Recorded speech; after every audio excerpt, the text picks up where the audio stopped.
You are sitting at a dinner table. Everyone laughs at a joke. You saw the punchline coming 3 sentences ago, and now you are quietly pretending, again, that you did not. People assume a very high IQ is a gift. The research keeps finding something stranger. It behaves more like a burden the person never asked for. Here are 6 things psychologists have learned about people with extremely high intelligence, and the last one accidentally rejected 2 future Nobel Prize winners. Sign 1. The simulation engine. A high IQ brain does not just think faster, it runs more simulations. Given any situation, it generates dozens of possible outcomes, and most of them are threats. A 2012 study at SUNY Downstate Medical Center found that people with higher IQs showed more activity in the brain regions tied to worry and rumination.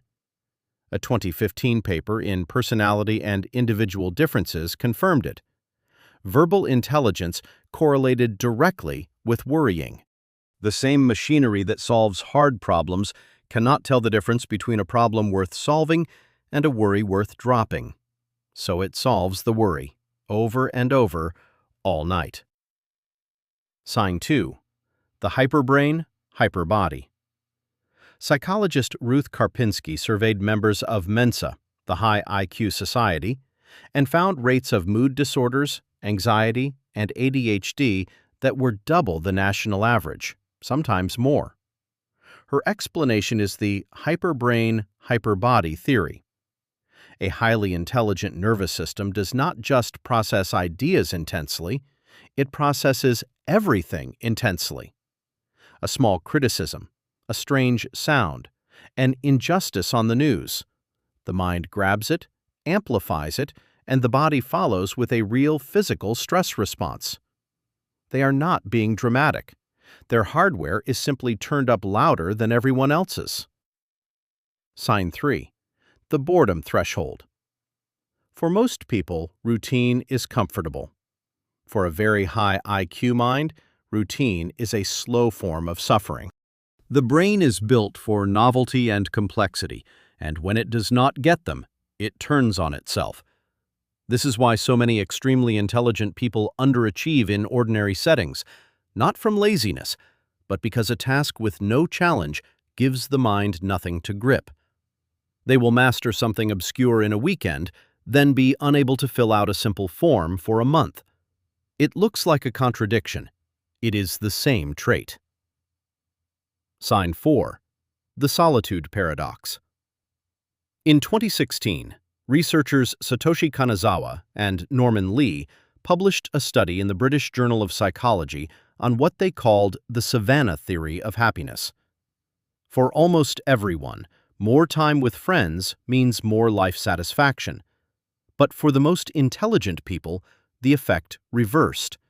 They were actually less satisfied the more they socialized.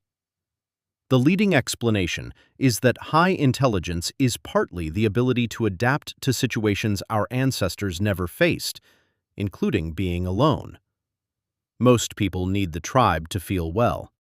The very intelligent often feel better and think more clearly without it. Sign 5. The rationality gap. Here is the one that surprises people most. Being smart and being rational are not the same thing. Psychologist Keith Stanovich coined the term dysrationalia, the failure to think rationally despite having a high IQ. His research found something almost cruel. People who score highest on cognitive tests are often more prone to the bias blind spot. They are brilliant at spotting the flaws in other people's reasoning and, worse than average, at spotting their own. Intelligence gives them better tools to defend a conclusion they already wanted to reach. The smartest person in the room is often the most convincingly wrong. Sign 6. The eminence myth. In 1921, Lewis Terman set out to prove that high IQ predicts greatness. He screened thousands of children and selected a gifted group, nicknamed the termites, with an average IQ around 151 and followed them for life. Almost none became truly eminent. And during the screening, 2 boys were rejected for scoring too low, William Shockley and Luis Alvarez. Both went on to win the Nobel Prize in Physics. Years later, Shockley looked at the achievements of the chosen geniuses and noticed that not one of them held the prize sitting on his own shelf. The lesson researchers drew was quiet and important. A very high IQ is an engine, not a destination. What you do with it is decided by other things entirely: persistence, rationality, and the courage to actually finish. If you recognized yourself in any of these, you already know the truth underneath them. A powerful mind is not the same as a peaceful one, or even a successful one.